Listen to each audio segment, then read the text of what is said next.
مزار میں منت ماننا کیا صحیح ہے؟ مزار پہ منت کس چیز کی مانگی یہ دیکھا جائے گا۔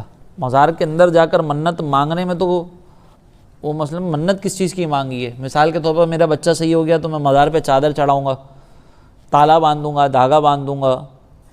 تو یہ جو تالا باندھنا ہے، دھاگا باندھنا ہے، چادر چڑھانا ہے، یہ والی منتیں اس کو پورا کرنا ضروری نہیں ہے۔ اور تالا باندھنا اور یہ اپنا ہو گیا دھاگے باندھنا، یہ تو ویسے ہی فضول رسم ہے، اس کا تو کوئی شریعت سے تعلق ہی نہیں ہے۔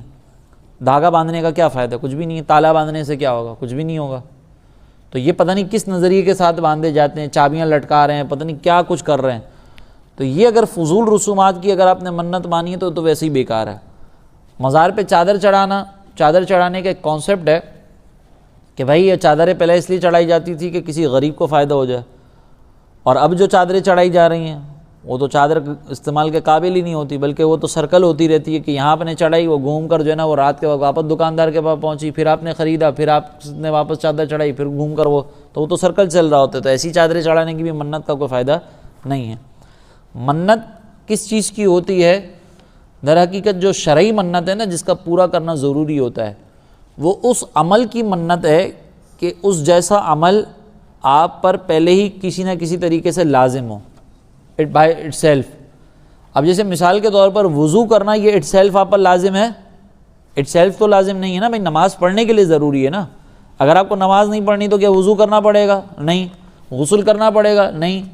غسل بھی آپ کو مسجد میں آنے کے لیے یا نماز پڑھنے کے لیے کرنا پڑے گا، لیکن اگر نماز نہیں پڑھنی، آپ کو مسجد میں نہیں آنا، تو آپ بے شک غسل نہ کریں۔ وہ الگ بات ہے کہ برکتیں ہوں گی، برکتیں آپ کی اڑ جائیں گی، فرشتے جو ہے وہ رحمت کے وہ دور ہٹ جاتے ہیں، وہ ایک الگ مسئلہ ہے۔ لیکن شرعی طور پر کیا ضروری ہے؟ ضروری نہیں ہے۔ تو اٹ سیلف وضو کرنا، غسل کرنا، اس کی بھی اگر کوئی منت مانتا ہے تو اس منت کو پورا کرنا بھی ضروری نہیں ہے۔ اگر کوئی یہ کہے کہ مثال کے طور پر میرے بیٹا صحیح ہو گیا نا تو میں 1 گھنٹے تک غسل خانے میں وہ غسل کرتا رہوں گا، تو یہ منت پوری کرنا ضروری نہیں ہے۔ میں 4 دفعہ وضو کروں گا، یہ منت پوری کرنا ضروری نہیں ہے۔ میں بریانی کی پلیٹ کھاؤں گا، یہ منت پوری کرنا ضروری نہیں ہے۔ صحیح ہے؟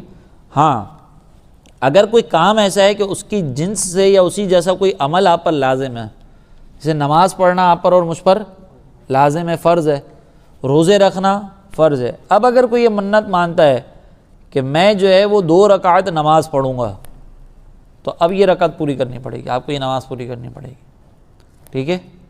آیت کریمہ کا ختم کروں گا، تو آیت کریمہ پڑھنا اٹ سیلف ہم پر لازم ہے؟ نہیں، نماز کے اندر ہے، براہ راست تو آیت کریمہ لازم نہیں ہے۔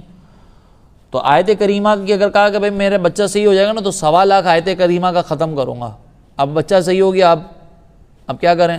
1.25 لاکھ کون پڑے گا؟ تو بھائی ضروری نہیں ہے، شریعت نے کوئی لازم نہیں کیا۔ ٹھیک ہے؟ لیکن اگر آپ نے کہا میں 100 نفل پڑھوں گا تو اب 100 نفل پڑھنے پڑیں گے منت پوری ہونے پر۔ تو منت کا یہ کانسیپٹ ہے، اس کو ذہن میں رکھیں گے تو انشاءاللہ مسئلہ حل ہو جائے گا۔